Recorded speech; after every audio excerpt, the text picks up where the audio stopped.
Fala galera, sejam bem-vindos a mais um podcast da Our Body Papo e Saúde. E hoje eu estou aqui com a minha parceira Priscila Cardoso. Oi gente, tudo bem? E hoje com a figura ilustre, médico cirurgião, doutor Felipe Emanuel Furan. Seja bem-vindo, doutor. Fala, meu. Tudo bem, Reinaldo? Tudo bom? Tudo bem, Pri? Tudo Obrigado bom, pelo doutor? convite. Alegria estar aqui. Uma honra. Opa, mãe, é nós que agradecemos, a honra é toda nossa. Obrigado. Muito obrigado mesmo, viu? Vamos iniciar o bate-papo aí, porque o bate-papo tem muita coisa, né, Pri? Vamos Nossa, lá, o vamos lá. conteúdo vai ser recheado hoje, hein? Conteúdo hard pra vocês aí de casa. Pesado. Pesado. Conteúdo de peso. Vamos. Sem meias palavras. Então vamos pra cirurgia de bariátrica logo de cara. Doutor, vamos lá. Conta um pouco da sua história, sua formação, tranquilamente. Então, eu sou formado pela Faculdade de Medicina do ABC. Eu entrei na faculdade em 1992. Eu formei em 1997. São 6 anos de faculdade. E aí eu fiz 3 anos de residência, tá certo? Em cirurgia geral.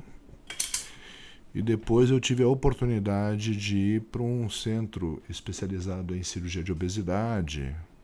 Isso já foi em 2003, que fui para o Instituto Garrido. Foi onde eu fui aprender ou tomar contato realmente, né, com a cirurgia de obesidade, a cirurgia bariátrica, o início. Eu comecei ali a engatinhar na cirurgia bariátrica, né? A gente vai engatinhando, toda vez a gente aprende alguma coisa. Então eu comecei a aprender sobre a cirurgia de obesidade no Instituto Garrido, em 2003. Aí depois disso eu voltei para a Faculdade de Medicina com os meus professores e pessoas que me ajudaram muito lá na cirurgia de obesidade, outros cirurgiões. E segui a carreira lá na Faculdade de Medicina e também no serviço privado, né, com as operadoras de saúde da região, e comecei a operar obesidade. E desde então eu venho operando obesidade e hoje meu core business é cirurgia bariátrica. E falando um pouco dessa história de cirurgia de bariátrica, de onde surgiu assim? Cirurgia de bariátrica, pioneira no Brasil, quando? Você quer saber quando surgiu no Brasil ou como começou no mundo essa conversa? Como começou no mundo para depois chegar no Brasil? Começou na década de 50, na América, nos Estados Unidos, né, onde, de maneira bem resumida, bem simples e resumida, cirurgiões observaram que pacientes que operavam de câncer de estômago, que faziam ressecções de estômago por outros motivos que não fosse a cirurgia bariátrica, ou que não fosse o câncer, mas extirpavam uma parte do estômago e faziam emendas ou anastomoses do estômago com o intestino, esses pacientes perdiam peso. Esses pacientes melhoravam de doenças associadas, hipertensão, diabetes.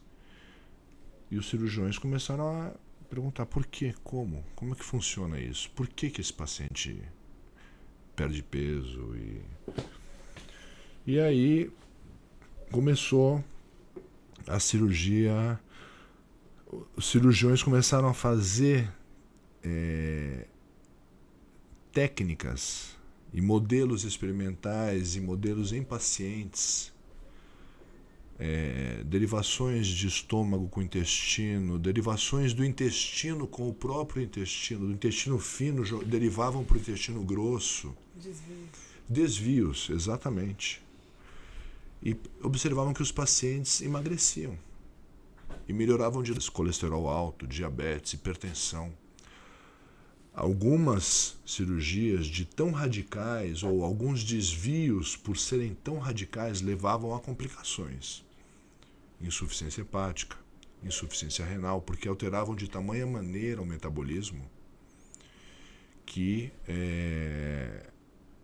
levavam a diversos efeitos colaterais, osteoporose por perda de cálcio, né? E algumas cirurgias acabaram caindo em desuso e outras se tornaram cirurgias que a gente chama de gold standard, entendeu? De modelo ouro. E um cirurgião brasileiro, o professor Salomão Chaib, da USP, trouxe essa cirurgia para o Brasil, na década de 70. Mas parece que não foi muito bem aceito. Porém, o seu discípulo, o professor Arthur Bellarmino Garrido Júnior, que no nosso meio é o pai da cirurgia bariátrica no Brasil, aprendeu com o professor Salomão Shaibi e foi para a América aprender a cirurgia com outros cirurgiões, reconhecidamente cirurgiões de nome na América, e trouxe a cirurgia para o Brasil. E começou a operar a obesidade aqui no Brasil. E lentamente foi ensinando outros cirurgiões, não só de São Paulo, mas de outros estados, e foi ensinando para outros cirurgiões essa cirurgia. E ela foi criando proporções cada vez maiores. Porque a cirurgia de obesidade definitivamente tem bons resultados na melhora das doenças associadas, tá certo? E aí a gente não fala só de hipertensão, de colesterol alto, de diabetes, mas são inúmeras doenças associadas. Artrose, perda de mobilidade, pseudotumor cerebral, doença do refluxo, alterações hormonais que levam o homem a ter impotência sexual porque ele converte a testosterona em estrógeno pelo fato de ele ser obeso, e ele opera a obesidade e começa a melhorar a produção de testosterona e passa a ser um homem que tem uma atividade sexual satisfatória. Sociopatias relacionadas à obesidade, né? Então a cirurgia de obesidade trouxe inúmeras melhorias para a população. E também na parte estética, mas o enfoque não é estético, exclusivamente estético. Tem o seu apelo estético? Claro que tem. Mas o apelo principal não é estético. O objetivo da cirurgia de obesidade é melhorar a qualidade de vida do paciente, é melhorar a saúde do paciente. Esse é o objetivo da cirurgia bariátrica. Entendeu? Muito legal. Doutor, eu queria que o senhor... Queria que você... Me chama de Felipe. Felipe, vamos lá. Eu queria que você explicasse pra gente essa questão do Tumor cerebral por indução da obesidade. A obesidade acaba levando a um regime de hipertensão intracraniana e o paciente acaba tendo manifestações clínicas relacionadas a essa pressão aumentada dentro do encéfalo. O encéfalo está dentro do crânio. Se você aumenta a pressão aqui dentro, ele não tem para onde expandir. O tumor cerebral é a mesma coisa. Cresce um tumor no encéfalo e ele ocupa o espaço do encéfalo. Ele comprime o encéfalo de um lado porque ele começa a crescer. Só que o crânio, a calota craniana, não expande. É osso. Sim. E aquilo gera um sistema de hipertensão com as suas diversas manifestações clínicas. Cefaleia crônica, pitose palpebral, tá certo? Perda de equidade visual, parestesias, ou seja, perda de sensibilidade, perda de motora.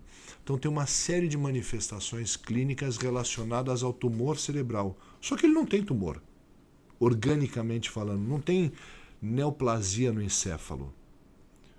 Tem um regime de hipertensão causado pela obesidade. Por isso chama pseudotumor cerebral. Você tem pacientes obesos que têm manifestação clínica de tumor cerebral, mas não tem tumor cerebral. Você investiga, faz uma toma de crânio, faz uma ressonância de crânio. Esse cara não tem tumor, mas ele tem manifestação clínica que se ele tivesse... Por isso chama pseudotumor. Nossa, se opera a obesidade, o paciente emagrece, ele melhora. Muito interessante, né, Renan? Com certeza, mas voltando assim, na questão... Quando é aconselhável o médico fazer a cirurgia de bariátrica? Porque as pessoas estão relacionadas muito assim. A questão da obesidade mórbida. Aí, explicando para o público de casa, mórbida. Tudo que é mórbida, aí você pode falar melhor aí, Felipe. Resumir, né, a questão. Por que é... Então, vai parte da classificação de obesidade, né? A gente se baseia num índice que é o índice de massa corporal. É o melhor índice? Não, não é. O ideal seria uma impedanciometria. Mas o que a gente tem hoje é o índice de massa corporal. O que é aceito pelas operadoras, pela ANS, pelo SUS e assim por diante, pelas sociedades, é o IMC, é o índice de massa corporal, que é o peso dividido pela altura ao quadrado. O paciente que tem índice de massa corporal maior ou igual a 30, esse paciente tem obesidade grau 1. Maior ou igual a 35, ele tem obesidade grau 2. Maior ou igual a 40, ele tem obesidade grau 3. Maior ou igual a 50, ele tem superobesidade. E maior ou igual a 60, ele tem superobesidade. Não existe grau 4 nem grau 5. Então é superobesidade e superobesidade. Os pacientes do Dr. Naus Ardan são super mega obesos. 300? O programa que eu assisti ontem, ela pesava 340 quilos, tinha MC de 179. É super. É uma loucura, Uma né? loucura. Mas na América existe isso. No Brasil também existe, mas lá muito mais do que aqui. Então, a gente opera pacientes com IMC acima, o que é autorizado pela Agência Nacional de Saúde Suplementar, que é quem regulamenta as operadoras de saúde. É operar pacientes com IMC maior ou igual a 35 com doenças associadas, ou pacientes com IMC maior ou igual a 40 sem doença, com ou sem doença associada. E o SUS, nosso Sistema Único de Saúde, segue a mesma linha. Dá para operar paciente com IMC de 33 com uma doença associada? Até dá. Se a gente conseguir comprovar que essa doença é causada ou agravada pela obesidade, por exemplo, um diabetes. E se eu sei que eu operando a obesidade desse paciente, o diabetes dele vai regredir muito ou talvez vai até entrar em remissão, dá para eu conseguir operar esse paciente? Dá. Tem indicação? Tem. É que essa população de pacientes com IMC entre 30 e 34,9 é enorme. Pô, eu vou operar uma população enorme, rei. Aí tem que ver a comorbidade, como você falou, né? Tem E quem que vai ver pagar qual essa grau. conta? É muita gente, né?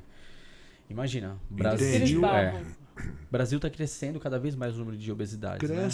Cresce absurdamente. Pós-pandemia. Após a pandemia, aumentou muito a doença obesidade. Veja, ninguém é obeso porque quer. A obesidade é uma doença. É uma doença multifatorial. O que é que interfere na obesidade? Hábitos alimentares interferem? Indiscutível. Sim. Comportamento? Indiscutível. Sedentarismo interfere? Sim. Interfere. Genética interfere? Interfere. Uso de medicamentos interfere? Interfere. O paciente que é dependente de corticoide, por exemplo, porque tem uma doença pulmonar, uma asma, e ele fez uso de corticoide durante a infância. Tá certo? Então tem uma série de fatores, doenças psicológicas, emocionais. Então tem uma série de fatores que interferem, que levam esse paciente a ser obeso. Ninguém é obeso porque quer, é obeso porque pode. Entendeu? Tem uma série de fatores que interferem nisso. Exatamente. O Brasil bateu 70 mil cirurgias o ano passado. E vai aumentar. O Brasil é um dos países que mais opera obesidade no mundo, rei. E tem uma pesquisa que saiu, os Estados Unidos relatou, que o Brasil, na pandemia, o peso da sociedade aumentou 6,5 kg e comparou com 30 países e o Brasil saiu em primeiro lugar. Que beleza, hein? Ou seja... Estamos sempre na frente. Estamos sempre na Brasil frente. sempre é pioneiro. Temos mercado, né? Eu como educador físico, personal trainer. Opa, eu como nutricionista. Eu como cirurgião. Pronto. É uma triste realidade, mas é a verdade. realidade, Mas está associada como nós estamos aqui no bate-papo, e você mesmo mencionou, a questões emocionais, a questões que nós já comentamos no outro podcast, né? Assim, até na questão governamental. Né? A cesta básica que é passada para a sociedade, ela é cheia de farinha branca, açúcar, conservantes, gordura hidrogenada, que é aquelas bolachas. As bolachas recheadas, né? Enfim, já vem um hábito Você cultural. é nutri, você sabe disso. Sim, É já vem de lá, um hábito cultural. A nossa pra diminuir o base, custo. né? A nossa base Sim. alimentar, ela não é... Açúcar, óleo. É uma base alimentar que não promove saúde. E ainda por cima os hábitos de atividade física eles regrediram, né? Hoje a população é muito mais sedentária, com a mesma alimentação que tinha há 30 anos Muito atrás. embora, Rei, eu vou falar uma coisa absurdamente Ou até politicamente pior, né? incorreta, mas eu não parei de treinar durante a pandemia. Nem eu. Mesmo no lockdown. Não, o Bruno já falou. Só não vou aqui, falar onde eu treinei, mas Não. que eu treinei, eu treinei. Eu tava com Mas estúdio, é um hábito, tava né? com estúdio fechado e os alunos meus ali todo fechadinho comigo, lógico, usando as máscaras, passando o álcool em gel, tudo certinho, mas ninguém parou. Houve um período que eu treinei em casa, eu tenho peso em casa. Também Eu em também, casa. na pandemia, Dei aula treinei em casa. online. 130 quilos de anilha em casa, barra, tudo. Em Nossa, casa aí eu sim. treinava. Tá vendo? Minha mulher falou Mas que eu era um eu louco, acho que mas eu essa treinei. consciência que falta muito também na nossa população, né? As pessoas não têm essa consciência. É sentar para assistir TV e comer gordices, né? A Guloseimas pessoa à tua vontade, comendo né? guloseima e sentar. Isso Eu está vou falar, mudando, mas está bom, caminhando a passos lentos. É bom, mas não é saudável, né? Não é tem o que ideal. ser sua rotina, né? não A sua tem que rotina ser. tem que ser melhor. Felipe, Oi. a taxa de mortalidade pós-bariátrica, ela é maior em homens? Sim ou não e por quê? Não é isso que determina a mortalidade na cirurgia de obesidade, não é o sexo do paciente que determina. Existe esse o mito peso. aí, então. É o IMC, tá certo? Quanto maior o IMC, maior a mortalidade. Pacientes com IMC acima de 50 têm 13% a mais de ter complicação. Chance de ter complicação. 13%, né? 13%. Mortalidade é de 0,5%, de 0,3%, 0,2%. Mas aumenta a mortalidade conforme aumenta o IMC, conforme Sim. aumenta o peso. Então, mas pro E as público de comorbidades? casa, cirurgia bariátrica não é risco de morte. Não, Tudo tem veja, risco, não é um risco eminente que as pessoas ficam colocando, fazer bariátrica eu posso morrer, calma. pode morrer. Não, pode. Andar de avião também. Sim. Sair na cidade de São Paulo também. No Rio, então, nem se fala. Pode morrer. Mas ele pode morrer de infarto em casa. Embolia pulmonar. Ou seja, morre muito mais com essas complicações do que pós-cirurgia. Ué, claro. A doença, a obesidade mata mais do que a cirurgia. A cirurgia mata. Não, a cirurgia não mata. O que mata são as complicações. Qual é a chance do cara ter complicação? A chance é pequena, mas pode ter. O cara pode ter embolia pulmonar? Pode. O cara pode ter pneumonia no pós-operatório? O cara não, o paciente, desculpa. Pode ter pneumonia no pós-operatório? Pode. Ele pode ter infarto agudo. Eu vou te contar uma coisa. Que era para eu ter abandonado a cirurgia de obesidade. O primeiro paciente que eu operei de obesidade, morreu no segundo pós-operatório de infarto. Primeiro. O primeiro paciente meu. Loucura, né? Loucura. Eu desisti? É. Não desisti. O primeiro sleeve que eu fiz na minha vida, a primeira gastrectomia vertical que eu fiz na minha vida, teve fístula. A primeira. Era para eu ter desistido dessa cirurgia. Era para eu ter desistido da cirurgia de obesidade com o primeiro resultado negativo que eu tive. Eu não desisti. Quais são as complicações mais pertinentes assim que acontecem no pós-cirúrgico? Fístula, o que é? Complicações que você imediatas a gente considera fístula, né? Que é o vazamento das emendas que a gente faz. Por exemplo, a gente corta o estômago e emenda com o intestino. Então a principal complicação que a gente mais tem medo é a fístula, que é por onde, quando abre uma dessas emendas e ocorre o vazamento do líquido do intestino. É uma complicação das mais temidas. Outra complicação é a embolia pulmonar. O paciente pode formar trombo nas pernas. Um desses trombinhos, ele se descola, cai na circulação e impacta num vaso sanguíneo do pulmão, leva a uma obstrução do fluxo sanguíneo e gera um infarto pulmonar, uma embolia pulmonar. O que é um risco de toda a cirurgia, né? De qualquer cirurgia. Tá certo? Mas a complicação fístula é uma complicação muito temida. Sim. Né? Porque o tratamento da fístula é um tratamento complexo. O paciente obeso, isso o paciente obeso precisa saber. Você vê o gordinho passeando por aí eu não digo gordinho de maneira pejorativa. Sim. Eu falo gordinho de maneira carinhosa. Você vê o paciente gordinho passeando por aí no shopping, no Carrefour, dirigindo o seu carro. Só que ele muitas vezes não tem noção de que ele é um paciente doente. O O paciente obeso é um paciente cronicamente inflamado. Ele é uma inflamação ambulante. Ele está sempre doente.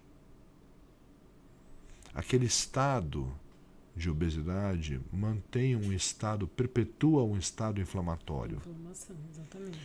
Ele é um paciente cronicamente doente. Por isso ele precisa de tratamento. E é só uma doença de base, né? Que ramifica as outras. Isso, exatamente. A uma obesidade é uma doença que causa ou que agrava outras doenças. E muitas vezes isso é uma coisa... A questão não é só estética, Rei. Ao contrário, eu falo que meus pacientes obesos são os pacientes mais bonitos que eu já tive. Todos os meus pacientes são lindos. Você olha os pacientes depois no pós-operatório e fala, meu, você é bonito, hein? Todos os pacientes obesos são lindos. São bonitos. Então explica por que você foi para a bariátrica, do reconhecimento que você falou. Então, na verdade, o negócio da obesidade foi o seguinte. Foram vários fatores que interferiram na minha decisão por ficar na cirurgia de obesidade. Você fala assim, na verdade você queria ganhar dinheiro. Cara, não é. Se eu optasse por ser cirurgião de trauma, eu ia ser um cirurgião de trauma bem sucedido e ia ganhar dinheiro com isso. Muito embora a qualidade de vida é questionável, mas tá cheio de cirurgião de trauma aí feliz e ganhando dinheiro por aí. Não é dinheiro, é satisfação pessoal. É ver o paciente melhorar na sua cara e vir voltar para te agradecer. É querer fazer uma selfie com você. É postar no Instagram dele, falar, mudei minha vida por causa dessa cirurgia, por causa desse doutor. Isso é satisfatório, isso faz bem para a alma. Voltar a trabalhar, voltar a ser não é questão de aceito na sociedade. É mas... questão de ser aceito na sociedade também, Sim, Rei. patologias e tudo, né? O gordinho vira ponto de referência. Ó, tá vendo aquele gordinho ali? Vira à esquerda. É verdade. O gordinho vira ponto de referência. Tem muito preconceito. Os caras olham pra mim e falam, olha aquele grandão ali, ó. Do lado dele ali, tá ali, ó. Vira ponto de referência, meu. Entendeu? Então é assim.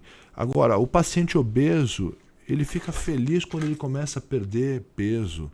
A mulher obesa, vaidosa, que não compra a roupa que ela quer, mas depois de um tempo, quando ela começa a emagrecer, ela falou, pô, eu comprei minha roupa em loja de mulher normal, não tive que comprar roupa, não foi a roupa que me escolheu, fui eu que escolhi a roupa. Isso. Eu já ouvi isso de paciente. Nossa, é pesado, né? Rei, você sabe que uma mulher fala isso pra você? Doutor, fui eu que escolhi a minha roupa, não foi a roupa que me escolheu.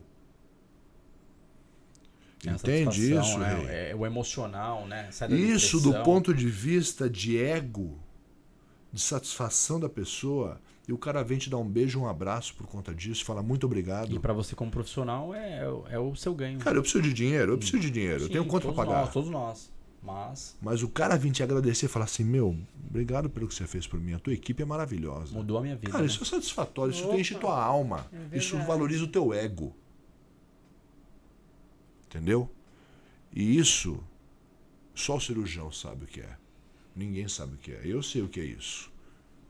Eu estou tentando passar para você, transmitir para você o que é isso. É verdade.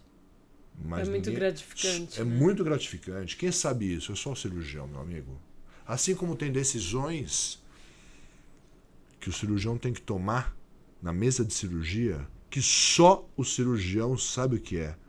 Assim como tem decisões que o comandante da aeronave tem que tomar com a nave lá em cima, com 300 passageiros lá atrás, que só ele sabe o que é.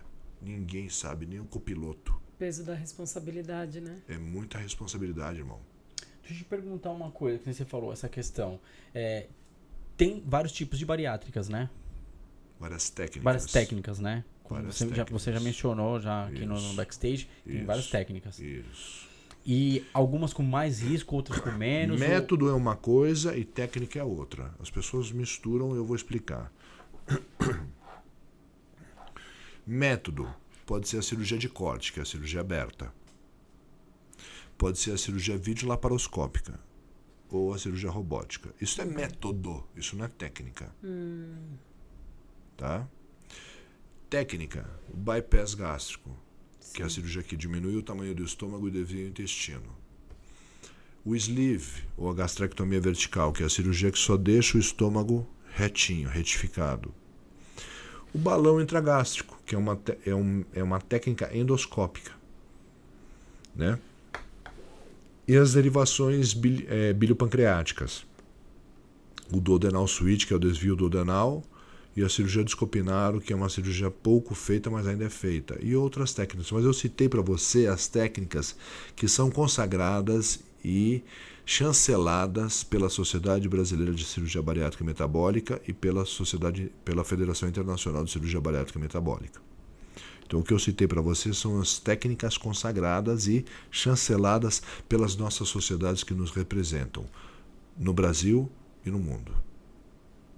Felipe, como que é feita a avaliação de critério para a escolha da técnica da bariátrica? Na verdade, isso vai muito do que a gente apreende conversando com o paciente, na entrevista com o paciente. Tá. Como é a vida desse paciente? Como ele se comporta comendo? O que ele espera da cirurgia? Ele quer perder muito peso, pouco peso? Ele é um paciente que come mais doce? Ele é um paciente que come mais carne? Ele é um paciente que come muito carbo? Então eu procuro discutir com o paciente isso, tá certo? E peço para o paciente muitas vezes ler.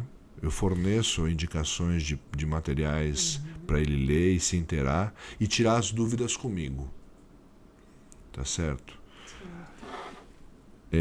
O paciente que come mais doce, eu vou fazer uma cirurgia que vou induzir ao dumping, porque eu sei que se ele comer doce ele vai passar mal e ele não vai comer doce, então eu faço essa cirurgia nele. Sacanagem, né? Nossa, objetivo, né? Pra ele até não voltar, que tem aquela questão, tipo, pós-cirúrgico, o cara ele vai começando a colocar, e aí ele vai começando a voltar a engordar novamente. Tem isso nele. A gente vai chegar nessa outra etapa. Isso é outro assunto, a recuperação de peso no pós-operatório. Meu amigo, isso aí é assunto de milhões e milhões de artigos, de tese de mestrado, doutorado, isso aí é assunto de pesquisa. Isso é o tema quente atual na cirurgia de obesidade, a recuperação de peso e a reoperação da cirurgia de obesidade. Mas, geralmente depois de 4 anos, né? Eu andei pesquisando alguma coisa, eu vi, o paciente voltou Depende, ao mesmo peso em 4 anos. Não, eu tenho paciente que começou a recuperar peso com 1 ano e meio de pós-operatório. Pelo amor de Deus. Assim como eu tenho pacientes que fizeram sleeve, que tem uma perda de peso muito, muito satisfatória, tá certo? Uma perda de excesso de peso muito satisfatória e não recuperaram peso. Se manteve. Né? E tem um paciente que fez bypass gástrico que depois de 14 anos recuperou todo o peso que ele tinha quando ele operou comigo há 14 anos atrás. Com um bypass gástrico. O bypass é aquela que é mais invasiva, que tira a maior parte? Não, invasivas todas são. Todas são invasivas. Eu entrei dentro de você, é invasivo. Não tem isso. Eu invadi o seu abdômen para fazer uma cirurgia, é um procedimento invasivo. Ponto. O bypass gástrico é uma cirurgia que eu diminuo o tamanho do estômago e desvio o intestino. Só desvia. A gastrectomia vertical é uma cirurgia que eu só mexo no estômago. Eu diminuo o estômago, reduzo a capacidade gástrica em 70%, 80%. Tá? Sem mexer no intestino. Sem mexer no intestino. Mas a partir do momento que eu passei os trocárteres no seu abdômen e invadi seu abdômen, é uma cirurgia invasiva. Então o risco de ter acidente, o risco de ter complicação existe. O que eu quis dizer, na verdade, acho que eu vou até refazer minha pergunta. A questão que a gente está falando aqui sobre emagrecimento e recuperação de peso é mais pertinente... Adorei que você falou recuperação de peso, porque todo mundo fala reganho de peso, que é uma palavra horrorosa. Horrível, né? Recuperação de peso. Ninguém perde, ninguém ganha. Não é reganho. É recuperação. Recuperação, né? Então, das técnicas de bariátrica, a que não mexe no intestino, é verdade que essa é a que você recupera mais facilmente o peso? Não. Não? Não. Mito? Não é verdade. Eu tenho pacientes que recuperaram peso fazendo bypass gástrico. Eu tenho pacientes com excelente perda de peso só com gastrectomia vertical. E vivem muito bem. Então, Não é o fato de eu mexer ou não mexer no intestino que faz. Agora, veja, existem estudos, tem estatística, tem estudos prospectivos, tem estudo retrospectivo, então tem análise estatística, tem tudo isso. Claro, se você for analisar todas as técnicas operatórias, qual perde mais peso e qual perde menos peso? Então vamos lá. Balão intragástrico perde bastante peso? Tudo é variável, Rei. Tudo tem suas variações de acordo com o comportamento do paciente, assim por diante. Veja, o que a gente tem que considerar é que a obesidade é uma doença multifatorial. Vamos lá. Cultural, alimentar, emocional. Ele vai genética, assim por diante. Ele sai de lá e aí? De maneira geral, banda gástrica perde pouco peso e a chance de recuperar peso existe, porque se tira a banda, o cara pode recuperar peso. Balão intragástrico, o cara pode recuperar peso quando você tira o balão. Gastrectomia vertical, ele pode recuperar peso? Pode. Se só mexe no estômago, não mexe no intestino. Eu estou falando de maneira geral e grosseira. Porque aí tem... Eu estou sendo ultra geral. Vai além. E vai além. A gente passa a noite falando aqui. De maneira grosseira. Então, banda gástrica, balão intragástrico e gastrectomia vertical, ou seja, os métodos restritivos, que restringem o quanto entra de alimento no estômago. Então, os métodos restritivos têm uma perda de peso menor e um efeito metabólico menor. E uma chance de recuperação de peso, vamos dizer assim, maior. Que altera menos a fisiologia. Isso. Os métodos, as derivações e as cirurgias mistas, onde a gente combina a restrição gástrica com o desvio intestinal, elas têm um efeito de perda de peso maior, um efeito de resposta metabólica melhor e uma chance de recuperação de peso menor. Certo. Tá? Mas o paciente pode recuperar peso com bypass? Pode. Ele pode recuperar peso com o sleeve? Pode. Ele pode melhorar o diabetes com o sleeve? Pode. Ele vai melhorar o diabetes com a banda e com o balão? Vai, enquanto ele estiver com a banda e com o balão. Se tirar a banda e tirar o balão e ele voltar a ganhar peso, provavelmente o diabetes dele vai voltar. Provavelmente. É o que eu indico para um paciente diabético? Não, não é. Por isso que cada caso é um caso, né? Para um diabético eu vou indicar o bypass. Entendi. E aí que acontece o que ele havia comentado. Aí tem que analisar o pós-cirúrgico, né? Cada pessoa demanda de uma série de fatores, né? Disciplina, questões culturais, questões emocionais, até questão de trabalho, o meio social no qual ele convive, financeiro, nossa, tem tudo demais. envolvido, tem um todo, né? Demais. Nossa, tem uma série... A doença obesidade, ela é uma doença multifatorial. Ela é uma doença... Assim, é fascinante esse mundo, cara, porque você tem muita coisa para trabalhar com o paciente. Você tem muita coisa para melhorar na qualidade de vida desse paciente. Você tem muita coisa para ensinar para esse paciente. E tem muita coisa para aprender com ele também, viu? Os pacientes ensinam pra caramba pra gente. Ou eles não ensinam e a gente fica com dúvida, a gente é obrigado a estudar para ver se aprende. Aí, seguindo nessa linha, vamos para o pós-cirúrgico. Aí o pós-cirúrgico ele tem que ser acompanhado. Psiquiatra, psicólogo. Nutri é fundamental. Tá, mas o psiquiatra entra com a medicação porque ele vai ter essa questão da ansiedade. Depende de cada paciente. Se o psiquiatra entender que é pertinente o uso da medicação, ele tem que entrar. Porque acontece, ele não tem como voltar para evento. Ele tá ansioso. Se ele comer em excesso ali, ele pode até morrer. Ele vai passar mal. Vai passar mal. Ele vai passar mal. E aí o que acontece? Ele tem que segurar essa ansiedade. Isso. E aí qual é a válvula de escape? É uma medicação para controlar. Ou mudar de compulsão. Aí a compulsão vem. Você já falou algumas. Tem uma que é boa, que é o sexo. Sim, mas aí tem a questão... tem a outra também que é a questão o álcool também. Os caras falam que tem que tomar cuidado com o álcool. O cara pode ficar adicto do álcool. É porque assim, o pós-cirúrgico vem assim. A pessoa, ela não se enxerga. E aí Ele- vem Ele tem mudança da autoimagem. Isso, o aí vem- paciente ele não consegue se ver magro. Aí vem o luto, que é aquela questão do... Então, saída da cirurgia, tô no luto. Aí ele vai pra casa, ele não te enxerga direito. Aí, quando ele vai manter a rotina... Alguns pacientes já falaram pra mim, eu me arrependi do que eu fiz. Eu falo, não faça isso. Calma, então, mas aí é onde eu quero chegar. Aí ele pega e sai de lá. Aí ele tá vivendo o luto.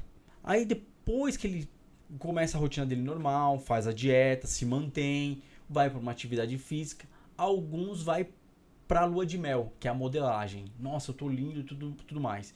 E aí ele vai pra vivência do dia a dia dele. A vivência do dia a dia tem complicações como nós temos, né?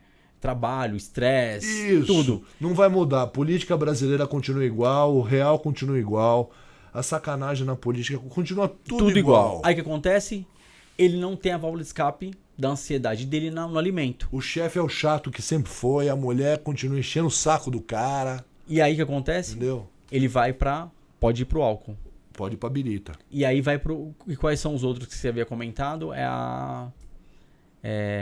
O que o cara treina é a Vigorexia. vigorexia. Esse é o bom. Esse é o bom. Tem cara que fica alucinado pelo treino. Gosta, se ama, acertou o shape dele e vai embora. Pira o cabeção no treino. Só quer saber de treinar. Treinar. E aí é uma coisa boa. Eu vejo como positivo, eu não vejo como negativo. Ele só não pode abandonar as outras atividades. Mas o cara que fica doido em academia e treina pra caramba, eu acho legal, cara. Felipe, desde 2003, você nessa área, seguindo como médico cirurgião de bariátrica, algum cara que você pegou depois, 10 anos, 15 anos depois você encontrou o cara, o paciente, vamos dizer, né? O cara não, o paciente. Algum virou bodybuilder, você conheceu algum bodybuilder e falou, eu vi o cara com shape, eu tava no shape de bodybuilder. Ou você fala assim, vou querer um cara aí pra preparar. Eu não conheci bodybuilder, o cara de subir num palco pra competir. Mas eu tenho paciente, inclusive, é amigo meu de treino. O cara, ele tá focado no treino. Shape O cara alinhado. tá com shape legal, entendeu? E assim, dieta com Nutri. Ele vai na Nutri, tá certo? Se cuida, né? Se cuida. Ele faz uma reposição hormonal. Ele usa recurso ergogênico com o objetivo de construir um shape legal. Tem o personal dele que dá as orientações técnicas para ele, tá certo? E o cara treina, faz o cardio, faz o peso e o cara treina bem. Isso para mim é muito gratificante, você Sim. quer saber? O cara que pesa 177 quilos, tá certo? E hoje pesa 97 só de massa magra. Tirando o excesso de pele, que pele não pesa lá essas coisas, tá certo? Já meteu 2 plásticas aí, já fez o corpo, tá certo? E falou pra mim, eu quero subir no palco. Então, Isso é legal. num próximo podcast, quem sabe ele aqui, né? Quem sabe ele aqui? Ele, Falando ele da é um trajetória, Ele é um sim. exemplo. Sim, com certeza. Ele fala, eu quero subir no palco. Esse tema bariátrica, a gente está conversando aqui hoje com o público de casa, mas ele expande. Então, vai ter outra oportunidade e você tá aí, Felipe. Eu quero você aqui novamente. Eu quero saber. Eu sou tenho uma fascinado por curiosidade. isso. Eu tenho uma curiosidade que eu acho que o pessoal de casa também deve ter essa mesma questão. Existe indicação de idade para cirurgia bariátrica? Então, o que é estabelecido entre 18 e 70 anos. Mas eu já operei paciente de 13 anos. Caramba. Eu já operei paciente de 17 anos. E já operei paciente de 74 anos. Tem limite de idade? Tem. Uma faixa etária protocolada. Dá para extrapolar? Dá. Mas são casos estudados, avaliados e ultra selecionados. Você não pode sair fazendo isso na loucura. Tá certo? É um ou outro. Eu operei 2 casos abaixo de 18 anos. Uma de 17 e uma de 13. 13 anos. Está ok aí. Ele falou de 13 e falou certo. Está ok aí, produção. Filho do Faustão com 13 anos. Eu não sei se saiu na mídia, né? Não sei. Você, então, agora acabou de falar. Uma de 13. Eu operei uma menina de 13 anos. Ela tava com qual? 135 quilos. Precisa. Operei uma de 17 anos. pesava 187 quilos. Ou seja, estão começando Operei muito... uma mulher de 74 anos que tomava 100 unidades de insulina por dia. Hoje ela só usa glifage. Só um hipoglicemiante oral. 16 anos. 16? Obrigado, produção. 16 anos o filho do Faustão. Também começou novo. Entendeu? Para evitar, segundo Então, a mídia, assim, para evitar doenças lá na frente, né? Então, é claro que existe... Aí, nesse caso, eu não sei dizer, eu não tenho capacidade para julgar e nem quero julgar, né? Não sei se não tem fator genético envolvido nisso, que deve ter. Fator comportamental, exemplo de casa, inatividade física, erros alimentares. Você é nutri, você sabe que tem pacientes que tem jovem adolescente com erro alimentar. Nossa. Adoidado. É o que mais Tá certo? tem, né? A obesidade começa na infância. A obesidade infantil cresce absurdamente no país. Absurdo, as doenças, as comorbidades que antigamente a gente falava que não era coisa de criança. Hoje em dia a gente tem muitas crianças com colesterol, com diabetes tipo 2, porque o diabetes tipo 2 é por hábito e idade, né? Não é igual o tipo 1, que a criança pode ter. Não, que ela já nasce com um fator genético determinado no diabetes tipo 1. Exatamente. Agora, tipo 2 não. A tipo 2 é adquirida por hábitos, Sim. né? E a gente já vê criança com diabetes tipo 2, com hipercolesterolemia e até hipertensão já tem casos. E voltando ao assunto que ele havia comentado, assim, é uma ramificação, você mesmo falou também, né? A obesidade é uma ramificação para outras comorbidades. Então, quando você pega um paciente que você ministra uma cirurgia aos 13 anos, é justamente para melhorar a qualidade de vida que essa pessoa viva aí muitos e muitos anos de vida. Porque se aliás, a sua paciente com 13 anos, com esse, né? Imagina se ela esse ia peso. ter uma longevidade. Qual a Sem qualidade, de vida, né? sem qualidade e Ela é uma longevidade. pessoa espetacular, essa mulher, né? Ela está fazendo a 3ª faculdade dela, já escreveu 2 livros. A mulher é espetacular. Tá vendo? Sem saúde a gente não chega lá, né? Sem saúde não Essa chega é a lá. questão. Exatamente. Esse número cresceu, né? Nós já falamos aqui. Cada vez vem crescendo mais. 70 mil só o ano passado de cirurgias que foram feitas. E o fluxo é sempre aumentando cada vez mais. Que nem assim, você está na área trabalhando, atuando. A tendência é aumentar. A doença obesidade não vai parar. E aí você faz aquela pergunta, Pri. Não tem tratamento estabelecido, único e definitivo para cirurgia para doença obesidade. Essa era a minha pergunta. Fala. Todo paciente com obesidade deve fazer a cirurgia bariátrica? Não. A obesidade, a depender do nível ou do grau da obesidade, o tratamento, em princípio, começa pelo tratamento clínico. Começa como? Primeiro, reeducação alimentar. Fundamental. O paciente precisa ser reeducado. Ele precisa alimentar direito. Se alimentar. Precisa aprender a comer. 2, ele precisa de psicoterapia. 3, se for preciso, ele precisa de medicamento. Tá certo? 4, ele precisa mudar os hábitos dele. Ele precisa fazer atividade física, rei. O que está diretamente ligado a vocês. Você é nutri, você é educador físico, você. Então vocês são profissionais importantíssimos, fundamentais no tratamento do paciente obeso. Quero deixar claro uma coisa para vocês e para quem está me assistindo. O cirurgião geral ou cirurgião, ele não é a pessoa mais importante do tratamento. Todos que trabalham na abordagem do paciente obeso são importantes. A nutri, o educador físico, a psicóloga, a psiquiatra, o endócrino, o cardio, o pneumo, todos têm a sua importância e o seu valor. O cirurgião é o cara que executa o procedimento propriamente dito. Mas todos têm o seu valor.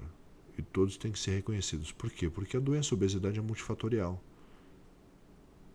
Eu já disse isso. Então você precisa abordar a doença de maneira global. Precisa da nutri, precisa do educador, precisa do endócrino. Existem doenças hormonais que causam obesidade. Tumor de hipófise que causa obesidade. doença de Cushing, síndrome de Cushing, tá certo? Doenças que levam à alteração na produção de cortisol, doenças da tireoide. Então, a doença, a obesidade, ela é multifatorial e tem diversas doenças e você precisa de vários profissionais para abordar essa doença.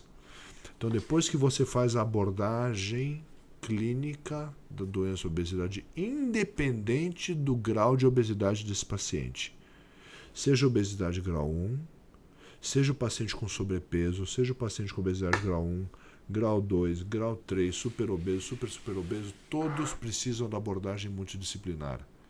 Todos precisam do clínico, do endócrino, da nutri, do educador físico. Aqueles pacientes com 340 quilos. Ontem eu assisti o programa do Dr. Naus Ardan. E a mulher de 340 quilos, ela começou como? Ela não se mexia na cama, rei. E ela fazia o quê? Ela corrigiu a dieta dela, que a Nutri foi lá orientar, e cuidou da dieta dela, restrição calórica. A físio, junto com o educador físico, começaram com uma fisioterapia passiva. Dobra a perna sobre a coxa, a coxa sobre o tronco. Movimento da articulação ali, né? Tá certo? Começa por aí. Aí faz exercício com elástico. Na cama, porque ela não sai da cama. É o passo a passo, né? É o step by step, passo a passo. Começa por aí. Depois de um mês internada no hospital, lá em Houston, ela foi para casa. Aí, em dado momento, ela estava apta para fazer a cirurgia, depois que ela de 340 caiu para 270 quilos. Aí ela pôde ser operada. Ela teve condição de cirurgia. No nosso serviço público lá em São Bernardo do Campo, no Hospital de Ensino Padre Anchieta, da Faculdade de Medicina da ABC, quando a gente começou a operar a obesidade lá, eu fazia spa em pacientes internados. Pacientes super obesos, a gente internava o paciente, fazia restrição calórica, dava medicação por boca, dava Mazendol para o paciente perder o apetite. A minha nutricionista, que aliás trabalha comigo até hoje, a Dani Sabatini, tá certo? Dava orientação de dieta para o paciente, ele perdia peso. A gente aprendeu isso no serviço lá do Mandaqui com o professor Cizenando. Entendeu? Eu fui aprender muita coisa com vários cirurgiões das antigas que atuam até hoje, mas várias pessoas de respeito, de renome e de reconhecimento no mundo bariátrico que me ensinaram muita coisa. Eu fui aprendendo com as pessoas, aprendo até hoje. Entendeu? Então, e isso faz na América, nos Estados Unidos, em Houston, no Texas, e faz aqui no Brasil também, se precisar. Mas essa questão que você falou, aí você fez esse protocolo, né? Questão da dieta, educação alimentar e tudo mais. Aí já chegou casos que o paciente ele baixou tanto o peso dele que aí automaticamente ele não precisou passar pela cirurgia. Já tive paciente assim. Já? Já tive paciente assim. Essa é uma passagem bacana. Isso é uma história legal de falar. O primeiro sleeve que eu fiz, eu te falei que deu fístula, né? Sim. Pois é. Esse rapaz está vivo, eu reoperei esse paciente, ele é amigo meu, ele mora em Suzano. Ele me manda mensagem a cada 15 dias, manda foto do sítio dele em Suzano e tal. Ele é gentilíssimo, esse rapaz. O pai dele era obeso mórbido, caminhoneiro. E o pai dele resolveu perder peso. Sabe como? Virou maratonista. Emagreceu, virou maratonista. Não foi operado. Não precisou. Não precisou, perdeu peso. Virou maratonista, o cara é corredor. E o filho dele era obeso. Ele não queria que o filho operasse, ele queria que o filho fosse maratonista como ele. Só que ele quis operar. Eu operei esse cara, foi o primeiro sleeve que eu fiz, teve complicação, eu reoperei esse cara. Ele tá vivo. Mas foi um drama a cirurgia dele. E o que virou maratonista? E o cara virou amigo meu. E o pai dele, que virou maratonista, é amigo meu também. Mas você não passou nem por... Tipo assim, teve que fazer alguma cirurgia plástica, correção? Nada, conseguiu? Nada, só com atividade física. É homem, né? Tem testosterona, faz atividade física. Né? Ou seja, a questão toda é... Desculpe interromper, Pri. E eu tive um paciente, também de São Bernardo, taxista. Fazia ponto de táxi lá no centro de São Bernardo, rei. E eu falei, o senhor precisa perder peso para poder operar. O senhor precisa perder peso para poder operar. Em dado momento, ele veio lá comigo e falou assim, doutor, eu não quero mais operar. Eu emagreci tudo que o senhor queria e perdi mais peso. Eu não quero mais operar, eu não preciso mais operar. Que case de sucesso aí? Olha o segredo aí. 2. gente. Mas é homem, hein? Não é mulher. E aí não é preconceito. Sim. É hormônio, testosterona. Fisiologia feminina é diferente, né? É. A resposta é totalmente diferente, né? Só que os dois, esse taxista e esse caminhoneiro, os dois viraram corredores. Passaram a fazer corrida de rua. E perderam peso. E são viciados em corrida hoje. Vigorexia. Vigorexia. Mas são viciados em corrida. Correm até hoje. E que bom. Ele chama Dilson, o taxista, parceiro. O caminhoneiro, eu confesso que eu não lembro o nome. Mas um mega case de sucesso, né? Então, Não tem mas o que falar. e mais, de conviver com essas pessoas, eu criei amizade, vínculos de amizade. Hoje eu sou amigo deles. Do seu Adilson pessoal, inclusive de ter telefone um do outro. Você levantando essa questão, eu queria fazer uma outra pergunta. Mais pacientes, homem ou mulher com obesidade? Mais mulher. Mais mulher chega. Mais mulher. E, Felipe, quando acontece da pessoa, por exemplo, ela já adotou vários métodos, estratégias, tentativas de emagrecimento e por algum tempo, e aí comprovadamente ela não conseguiu chegar nessa meta de emagrecimento. Entra como uma indicação para cirurgia? É um critério? Depende do IMC. Assim, eu falei no começo, mas assim, faz parte do critério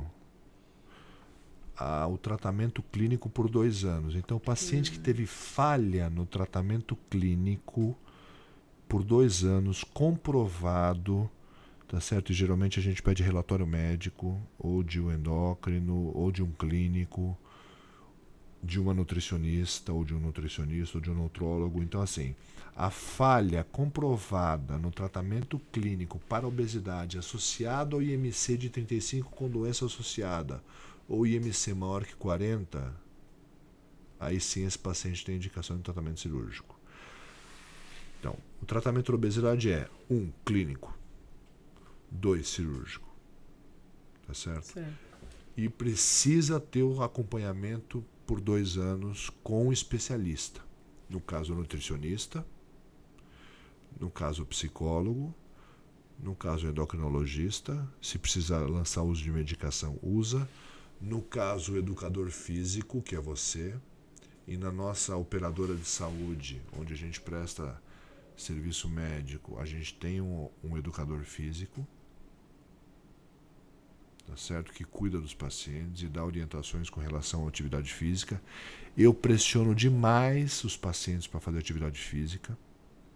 Aliás, eu tenho vários ex-atletas que eu operei, jogador de basquete, jogador de handebol, lutador de MMA. A jogadora de handball. Ela tinha pseudotumor cerebral.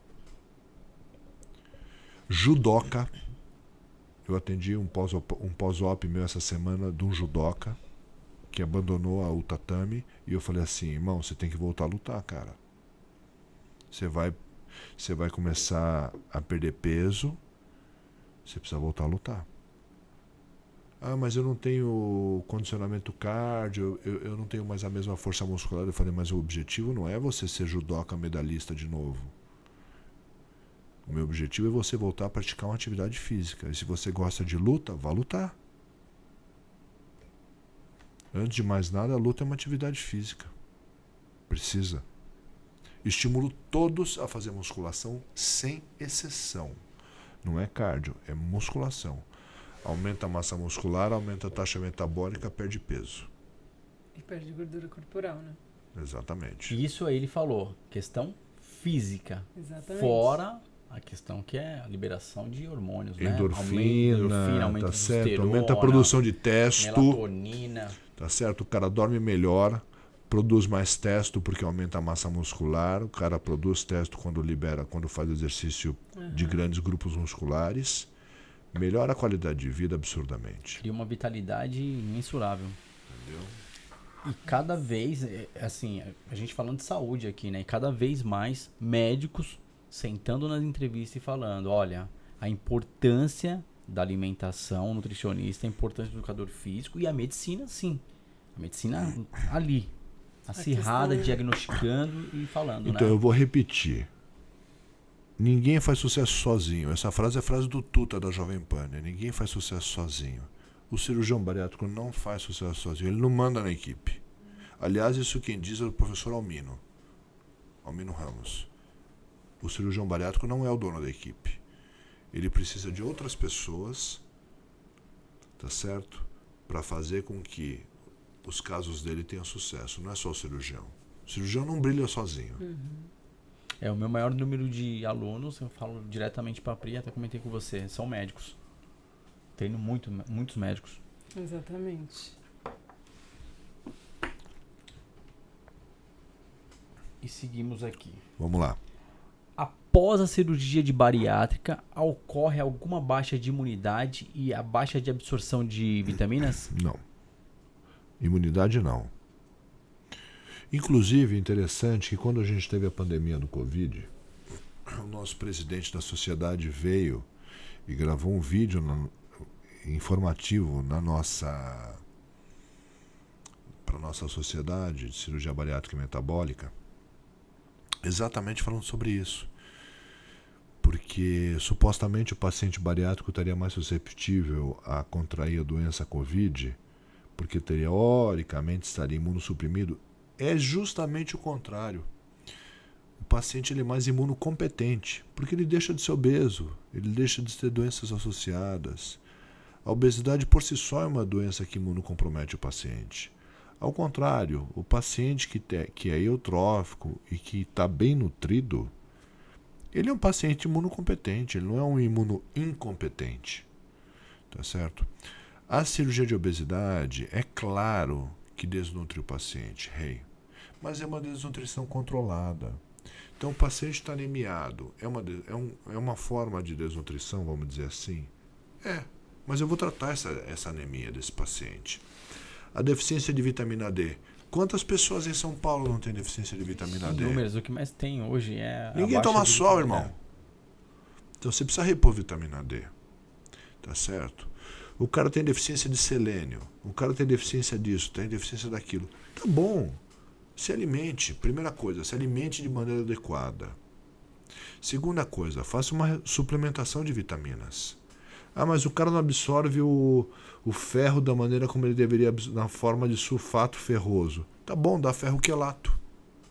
Tem maneira de fazer. Você sabe que tem, Pri. Você manda manipular ferro quelato. Exatamente. Você manda manipular cálcio malato. Você manda manipular. As farmácias de manipulação estão aí. E você lança a mão desses recursos. Adquira uma farmácia de manipulação de confiança, um farmacêutico de confiança, tá certo? E faça um manipulado de confiança.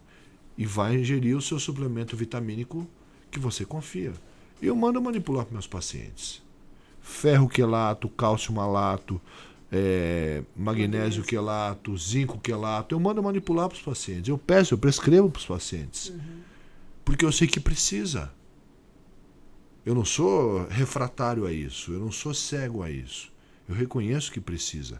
Isso é uma forma de desnutrição de micronutriente indiscutível que é. E aquilo que ultrapassa a minha esfera de conhecimento, eu peço auxílio da Nutri. Porque ela sabe mais do que eu. Por isso que eu digo que o cirurgião não é a única pessoa na equipe. Cada um tem seu papel, né? Cada um na sua. Cada um no seu quadrado. Entendeu? Complementar, Pri, com a soroterapia? A questão que a gente abordou aqui no último podcast é uma questão, um assunto novo e polêmico que o pessoal anda fazendo, chama soroterapia. É uma técnica que a pessoa vai numa clínica, senta lá e... Para os seus pacientes de bariátrica, então você Olha, não eu vou faz ser esse honesto, trabalho. eu vou ser honesto com vocês. Vou ser sincero com vocês.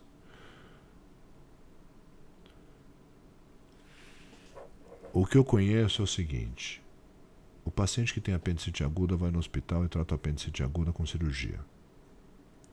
O paciente que tem infarto agudo do miocárdio vai no hospital, interna na UTI, vai para o setor de hemodinâmica, faz um cateterismo, põe um stent farmacológico e trata o infarto agudo do miocárdio. O cara que tem cárie dentária vai no dentista, faz um tratamento odontológico e resolve a cárie dentária. Esse negócio de soroterapia, para mim, desculpe, eu posso estar sendo extremamente preconceituoso e ignorante, mas isso para mim é picaretagem pura. Se eu estiver sendo ignorante, eu peço desculpas, mas eu não acredito nisso. Tá certo? Eu acredito no seguinte, eu vou repetir, se alimente de maneira adequada. Come arroz, feijão, bife, frango, ovo, tome leite, toma sol, faz suplementação de vitamina D. Quiser fazer suplementação de vitamina E, faz suplementação de vitamina E, toma zinco, tal. Mas se você se alimentar direito, tudo isso você adquire numa boa alimentação, equilibrada. Exatamente. Se alimente direito. As pessoas, aí eu te pergunto, as pessoas se alimentam direito? Não. Não, o cara come coxinha, empadinha. Acontece. Coca-Cola. O cara come coxinha. O cara come empadinha. É gostoso? É delícia. Mas não é bom. Mas é gostoso. Batatinha frita é uma chips. Porcaritos. Lixitos. Engorditos. O cara come tudo isso. Colesterolitos. Tá certo? E o cara quer ter um padrão nutricional excelente. Não tem. Aí quer fazer soroterapia. Aí quer fazer Se soroterapia. não faz o básico. Ah, meu irmão.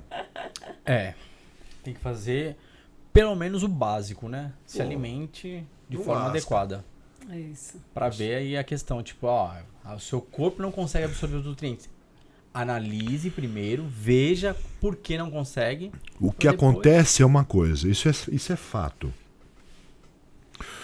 O paciente bariátrico, isso eu acompanhei muito a doutora Josefina Mattielli no ambulatório lá no Instituto Garrido, vendo ela abordar os pacientes. O paciente fica intolerante a alguns tipos de alimentos, por exemplo, a carne vermelha. Mas precisa comer carne vermelha. Precisa comer. Mas ele fica intolerante. Mas precisa comer. Ah, mas eu não gosto de carne vermelha. Dá para substituir? Até dá. Come um atum. Atum é um peixe com alto valor biológico, com proteína de alto valor biológico, com pouca gordura. Come sobrecoxa. Peito de frango é muito seco, então come uma sobrecoxa, come uma coxa de frango, come ovo. Ah, ovo tem colesterol? Tem nada. Come ovo. Todo dia. Ontem eu comi 6 ovos, aí. Eu também, a todo momento. Ovos. Também como Ontem eu bastante. comi 6 ovos, hoje de manhã eu comi 3. É Entendeu? isso. Come, cara, come comida. O Rich Piana, aquele bodybuilder famoso, da 50%, da 5%, ele morreu, mas por outros motivos. Mas ele falava, ele é um bodybuilder famoso, foi um bodybuilder famoso, Rich Piana. Ele falava, você tem que comer bem. Primeira coisa, dormir bem e comer bem. Quer crescer? Dorme bem e come bem. E treina pra valer. Pronto, é o tripé. Começa por aí. Começa pelo E começo. o comer bem, desde quando eu me consagrei campeão, eu falo para as pessoas: nutre o seu corpo. É comer bem, isso é nutrir. Não é você se satisfazer, como você mesmo mencionou. Coxinha é gostoso. O É paladar, delícia. Mas não é nutritivo. mas não é nutritivo. É Na delícia. nutrição a gente né? chama de calorias vazias. Então, Porque é uma Entendeu? coisa que vai te fornecer somente caloria, mas qual nutriente ela tá te fornecendo? ô Pri, eu vou ser honesto com você, eu gosto de lambiscar esses porcaritos, Quem não gosta, esses né? lixitos, tá certo? Mas eu sei que não é bom. Não faz parte da sua rotina. Não é minha rotina, não é minha Exatamente. rotina. Minha rotina, rei, hoje foi comer 3 marmitinhas de purezinho de mandioquinha, que nossa secretária lá em casa prepara para nós, carinhosamente, muito deliciosos, tá certo? Carne refogada, as marmitinhas, as porções, tá certo? E o sanduichinho de atum, que eu faço o meu sanduíche de atum. Ontem foram 6 ovos cozidos que eu levei. A pandemia me trouxe uma coisa muito boa, viu? eu passei a levar e regrar. Como eu não podia comer, não tinha onde comer, né? Eu ia trabalhar, mas não tinha onde comer, não tinha restaurante aberto, não tinha nada. E eu não ia na padaria pegar fast food e tal, não ia, esquece, não ia. Então eu passei a levar marmita. Cara, isso foi hoje eu não consigo viver de outra maneira. Hoje eu como minha comidinha regrada, eu não como mais comida de rua. Então eu levo todo, se você for no meu carro agora, tá lá minha marmitinha feitinha lá que eu faço. Amanhã eu vou chegar em casa e vou preparar para amanhã. Eu levo minha comida, cara. Ou seja, você foi o efeito inverso da grande nação brasileira, né? Da grande Porque maioria. a grande maioria fez o quê? A pandemia ficava em casa e só fast food. Só pedido de fast food. Fast food, é onde aumentou a obesidade. Então, Aumentou a disciplina. Mas imagina, eu ia com a minha esposa e falar assim, Fê, vamos comprar uma carninha, tal, vamos fazer a nossa comidinha aqui e tal, entendeu? E a gente fazia a nossa comida em casa. É que veja, eu não fiquei restrito, né, em casa por conta do meu trabalho, força do meu trabalho. Então eu trabalhei em Covidário, eu dava meus plantões. Linha de frente, né? Eu fui pro front. Tanto é que eu contraí Covid antes da vinda da vacina, inclusive. Eu fui pro front, então, mas a gente fazia a nossa comidinha em casa, cara. A gente aprendeu a cozinhar. Às vezes comida boa, às vezes ficava meio ruinzinha a comida. Mas a gente Pelo comia. menos era saudável, Era né? comidinha de casa, cara. Sim. E você teve alguma passagem pra chegar na medicina? Que você comentou, assim? Pra fazer medicina, você diz? Tipo, assim, eu quero Hey, desde pequeno. Desde muito novo, né? Olha, o que minha mãe falava, que eu me lembro, e que meu irmão falava também, eu falava, segundo meu irmão, que recorda isso, e minha mãe falava, desde os 7 anos eu falava que eu queria ser médico. Eu não me lembro disso, mas relato do meu irmão pra mim. Ele falava, você falava que você queria ser médico desde pequeno. E minha mãe falava, você falava que queria ser cirurgião desde pequeno. Eles dizem isso, eu não me lembro. Quando meu irmão é mais velho que eu e ele fez medicina também, ele é cirurgião, é urologista, e ele fez a medicina na Santa Casa. Eu um dia pedi para acompanhar meu irmão, falei, eu posso ir um dia com você no seu hospital conhecer? Você acredita que eu era um cara doente na cabeça? Eu gostava do cheiro de hospital, adoro o cheiro de hospital. Adoro o cheiro de hospital. E aí eu, posso ir um dia com você? Ele me levou um dia lá no pronto-socorro da Santa Casa. E um dia, passeando nos corredores, não sei se vocês tiveram a oportunidade de conhecer a Santa Casa lá, o hospital é lindo. Lindo. É uma arquitetura linda. E eu passeando com ele lá tal, e eu olhei um cartaz no pronto-socorro, um cartaz da Faculdade de Medicina do ABC, venha fazer medicina conosco. E eu virei pro meu irmão e falei assim, vou fazer medicina aí. Ele falou, vai nada, essa faculdade aí não presta. Eu falei, vou. Prestei vestibular, tomei pau na Santa Casa, passei no ABC. Fui fazer medicina ABC.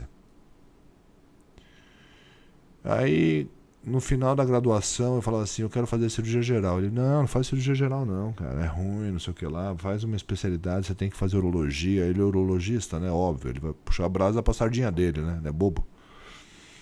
Não, vai fazer urologia, mas eu gostava muito da cirurgia geral, gostava muito da cirurgia do aparelho digestivo, eu tive uma influência de um dos meus professores, que é meu tutor hoje, o Alexandre Cruz. E eu não vou fazer cirurgia geral, vou fazer cirurgia geral, vou fazer cirurgia geral. Prestei urologia, tomei pau na urologia, fiz cirurgia geral. Me realizei como cirurgião geral. Estou realizado como cirurgião geral. Entendeu? E disso eu fui para a cirurgia de obesidade. E hoje eu coordeno a residência da Faculdade de Medicina do ABC em cirurgia geral. Nossa. Top, hein? Case de Essa sucesso. história é legal, né? Então, Parabéns, assim, não tenho o que falar. Hoje eu passei visita com meus residentes, adoro passar visita com eles. Vou para o hospital, fico na enfermaria com os residentes, passo visita leito a leito. Eu não passo visita que o médico vai lá visitar o paciente. Dá para a gente fazer isso de maneira formal, burocrática. só lendo os casos no papel, tal. Esse paciente é isso e aquilo. Eu vou nas enfermarias visitar os pacientes com os residentes. Me passa esse caso. Esse caso é isso, isso, isso. Vamos lá comigo ver o paciente? Eu vou lá, eu vou nos quartos ver os pacientes. Tiro os curativos. Deixa eu ver essa ferida desse paciente aí. Vamos ver esse dreno desse paciente. Vamos ver o que sai. Eu vou nas enfermarias. Eu aprendi assim, Rei. Eu aprendi assim. Eu via meu chefe fazer isso comigo. Ele me levava na enfermaria. Ele pegava na mão e falava assim, vamos lá na enfermaria ver o paciente. Abre o curativo desse paciente que eu quero ver essa ferida. E eu vou com os residentes hoje. Vamos lá ver o paciente. Não tem esse papo de atrás da mesa, sabe? Tipo, o paciente lá na enfermaria e eu aqui. Não dá. Como é que você vai saber como está seu paciente se você não vai ver o cara? Começa pelo faces do paciente. Você tem que olhar no rosto do paciente. Oi, como você está? Meu nome é Felipe, como você está? Eu sou cirurgião, vou cuidar de você. Como você está? O que você está sentindo? Entendeu? Hoje eu fui ver um paciente de uma colega, de uma doutora que operou um câncer de estômago lá. E eu fui ver o paciente. E eu acabei conversando com o cara lá. E o acompanhante dele é o ex-cunhado dele. Eu falei, mas ex-cunhado não é parente, meu. Cunhado já não é parente. Ex, então, ele falou, não, mas eu sou amigo dele agora. Eu não sou mais ex-cunhado, agora eu sou amigo. E no final ele falou assim, doutor, muito obrigado. Eu gostei que o senhor veio conversar comigo. Nunca fui atendido assim num hospital público. Nossa. Isso é gratificante, meu. Demais, não tem o que falar. É bom ter o salário no final do mês, óbvio que é. Sim. Eu preciso do salário. Mas o cara fala, o acompanhante falar isso pra você, é legal, né, cara?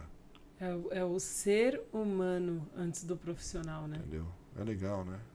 Muito legal. E eu falei, o que o senhor quer?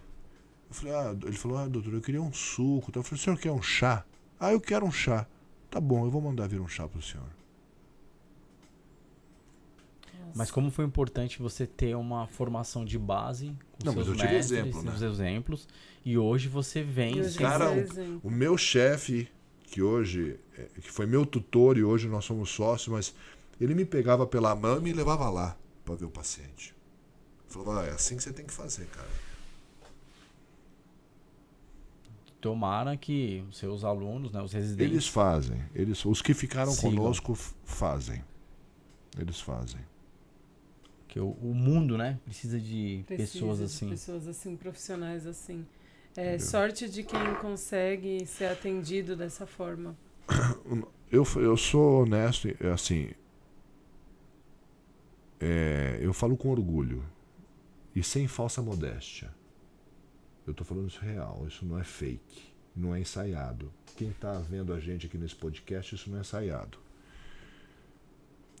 O nosso serviço de cirurgia num hospital público, Rei e Priscila, eu posso falar para vocês com segurança, é igual ou melhor que muito serviço privado que tem por aí. Eu já operei meu cunhado no meu serviço público, que teve diverticulite, e ele tinha convênio. Eu falei, negativo, eu vou te operar no nosso hospital Anchieta lá. Você vai comigo, eu vou te operar. Eu passei em casa no dia seguinte, falei assim, fica em jejum, dorme em casa, amanhã de manhã eu passo aqui, quando eu estiver no hospital, eu te levo pro hospital, eu opero você. Meu cunhado, irmão da minha esposa. Hospital público. Ele foi mais bem tratado que o hospital do convênio, Rei. Exatamente. A equipe ali tá... é porque tava com você. Não, não é, viu? Não é. Não é, porque a gente trata bem todos os pacientes. A gente procura amparar de forma humana. A gente procura tratar a doença, mas a gente também quer tratar a pessoa. A gente sabe que a pessoa é amada por alguém, a pessoa ama alguém, ele tem filho, ele tem amigos, ele tem profissão, ele tem casa. Todo mundo é assim, meu. Todo mundo. E a pessoa já está ali no hospital fragilizada, né? Vulnerável, triste. sem defesa. Exatamente. Quem está ali para defender o cara? Uma pessoa estranha. Então, ou eu cuido bem desse cara, ou ninguém defende ele, meu. Ele tá na mão dos médicos, né? Que a gente fala sempre isso, né? E você pode Quando chega no hospital, eu estou na mão de quem? Na mão dos médicos. Sempre, cara. Mas veja.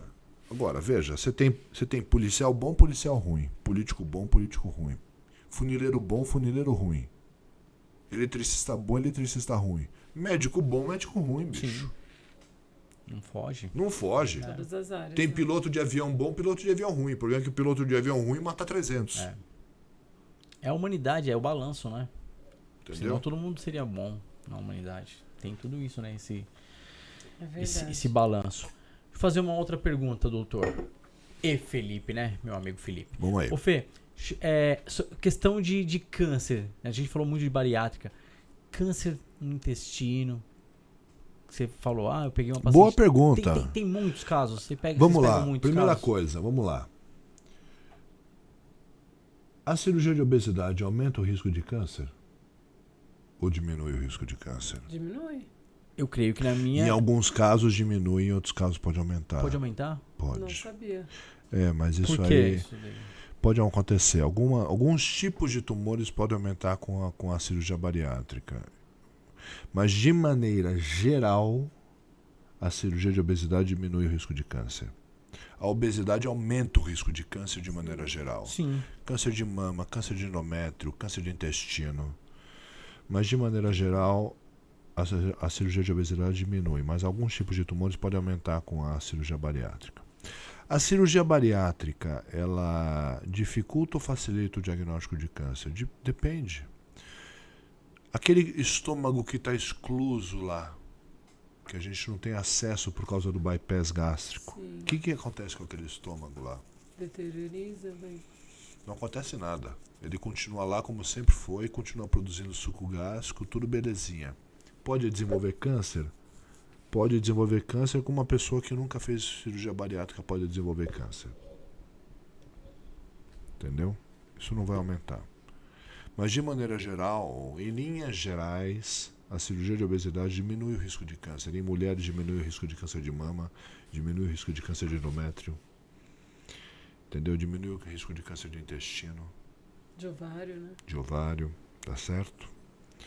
Ou se não diminuir, pelo menos facilita a cirurgia, porque uma coisa é operar um paciente obeso com câncer, outra coisa é operar um paciente magro com câncer. São coisas totalmente diferentes. Entendeu? Repete sua pergunta para mim, Rei. A questão de câncer, tipo, chega, óbvio, obesidades, você trata essa questão bariátrica. E caso de cânceres, tipo assim, câncer de intestino, câncer do estômago, chegam muitos chega muitos pacientes com essa questão? A doença cancerosa continua como sempre foi. Continua tendo muito paciente com câncer. E tá muito envolvido também na questão do hábito alimentar, né? Também tem interferência e influência do hábito alimentar. Também. Essa é uma questão. Agora, uma pergunta leiga. Vou fazer uma pergunta leiga, né? Casos bizarros. Já pegou estômago, adulto, padrão de tamanho? Tem? Porra, cara, você sabe que às vezes a gente tá operando assim, eu falo assim, esse cara na churrascaria dá prejuízo, hein, maluco? Então, é isso que eu queria saber. Geralmente, um adulto, o que a gente fala adulto, 18 anos, né? O estômago é grande, cara. Geralmente o padrão seria qual tamanho? Cara, pensa assim, cabe ao redor de 1.500 a 2.000 ml de volume no estômago. De 1.500 a 2.000 ml. Mas tem uns caras que eu falo assim, esse cara deve comer Esse cara é uma jaguatirica comendo, hein? Uma capivara raivosa. Porque ele tem esse poder de dilatação, né? O estômago distende. A dilatação de distensão, né? Ele distende, o estômago distende. Quando a gente opera, justamente a gente faz a cirurgia de obesidade numa parte do estômago que não tem a capacidade de distender, que é na pequena curvatura. Isso causa um efeito restritivo, ou seja, o cara come, rapidamente ele fica saciado. Tem outro fator que a gente não falou aqui, que é a questão hormonal. Isso é uma coisa importante. Aí descobriram o seguinte, perceberam que os pacientes diabéticos que operavam obesidade, eles se tornavam normais da glicemia ou euglicêmicos antes mesmo de começar a perder peso. Pô, mas que loucura, como é que pode isso, hein? Porque existem hormônios gastrointestinais que são liberados e fazem com que o paciente fique mais sensível à ação da insulina e melhore a glicemia. Tá certo? Alguns autores, Dr. Walter Porres, sacou isso daí com a cirurgia de Scopinaro. Porra, esse cara fica euglicêmico antes dele começar a emagrecer. O que está acontecendo? Pâncreas? Produção de hormônio, tá certo? Enterhormônios, hormônios gastrointestinais, que tornam o cara normal de glicemia antes dele começar a emagrecer. Caramba. Entendeu? Daí veio o conceito da cirurgia metabólica, que é a cirurgia que resolve o diabetes, da cirurgia que resolve o colesterol alto. Tá certo? Eu estou falando em linhas bem gerais. Sim, para não entrar, porque vai muito mais além, né? Puta, o assunto é muito complexo. A bem dizer, o assunto é fascinante. O assunto é lindo, é maravilhoso. Esse assunto é maravilhoso. Isso é aula de congresso que você assim lota a plenária. Lota a sessão plenária para assistir a aula dessas aulas. Entendeu? Mas o fato é que a cirurgia de obesidade torna o paciente sensível ou mais sensível à produção à sua insulina. Muitas vezes o cara produz insulina de maneira normal, mas ele é tão obeso que aquela insulina que ele produz não dá conta de todo aquele corpão que ele tem para aquela insulina agir. Ou muitas vezes a insulina que ele produz não é uma insulina tão eficiente, vamos dizer assim, é uma insulina meia boca. Então você precisa tornar aquele paciente mais magro para que aquela insulina tenha a sua ação biológica esperada. Entendeu? Certo. E a cirurgia de obesidade faz isso. Maravilha. Legal, eu não sabia disso aí não. Importante. Para mim também é novidade. E doutor, quer deixar algum recado pro seu público, pessoal, as redes sociais? Bicho, tem muito recado, né? Primeira coisa que você tem que fazer é não desistir no teu primeiro fracasso. Meu primeiro paciente morreu de infarto. Era para eu ter desistido, né? Verdade, era para traumatizar. Era para traumatizar, mas não traumatizei não. O primeiro sleeve que eu fiz teve fístula. Eu confesso que eu fiquei com medo de fazer outro sleeve. Sabe o que eu fiz, Rei? Eu chamei um expert para me ensinar a fazer. Eu falei, eu preciso de alguém que faça isso muito bem e me ensine a fazer esse troço. Porque eu quero fazer esse troço bem. Eu fui aprender. Tá certo? Chamei um cara e falei, amigo, você precisa me ensinar a fazer isso. Na verdade, uma empresa que me ajudou muito, tá certo? Pagou uma preceptoria para esse cara me tutelar. Me ensinar a fazer. Entendeu? E aí eu fui aprender com ele, marquei algumas cirurgias, pedi para ele me acompanhar. Essa empresa, que é uma empresa da indústria farmacêutica, pagou para esse cara me ensinar a fazer, tá certo? E eu fui aprender a fazer. Hoje eu faço, com segurança, com tranquilidade. Então eu acho que a primeira coisa é assim, a gente não pode desistir no primeiro fracasso, a gente tem que tentar. Se não der certo, você tem que chamar alguém que saiba para te ajudar a fazer, se aprimorar, porque você vai conseguir fazer.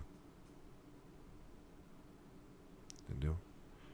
Às vezes não é na primeira tentativa, às vezes não é na segunda tentativa, às vezes é na terceira ou na quarta. Mas se a gente buscar quem pode nos auxiliar, a gente consegue. Entendeu? E você seguiu sua missão, né? É não desistir do teu sonho. Você quer ser cirurgião? Vai ser cirurgião. Você quer ser piloto? Vai ser piloto. Estude para ser piloto. Você quer ser jogador de futebol? Vai ser jogador de futebol. Quantos pênaltis o Rogério Ceni teve que bater para bater pênalti com a perfeição que ele batia pênalti? Inúmeros, ficava horas e horas depois lá em treinamento, né? Todo mundo ia embora para casa, ele ficava lá. Ele como técnico eu não gosto muito não. Também não. Embora eu seja São Paulino, mas como batedor de pênalti o cara era fenomenal. E como goleiro também. Entendeu? Então é dedicação. Você tem que ir atrás. Você tem que... Cara, você tem que ser obstinado. Você tem que ser obstinado. Você tem que ir atrás. Eu quero isso aí, ó. Eu quero ser cirurgião. Eu vou ser cirurgião. Minha família não tinha condição de pagar a faculdade de medicina pra mim. Se eu te contar como eu fiz faculdade de medicina, você não vai acreditar. Eu sou filho de um tapeceiro e filho de uma secretária. E entrei numa faculdade particular. Não tinha grana para pagar. E no ano que eu entrei na faculdade de medicina, meu pai morreu. E aí? Eu pleiteei crédito educativo. Consegui 80% de bolsa. Estudei os 6 anos da faculdade de medicina com crédito educativo. Mas aí depois tem que pagar.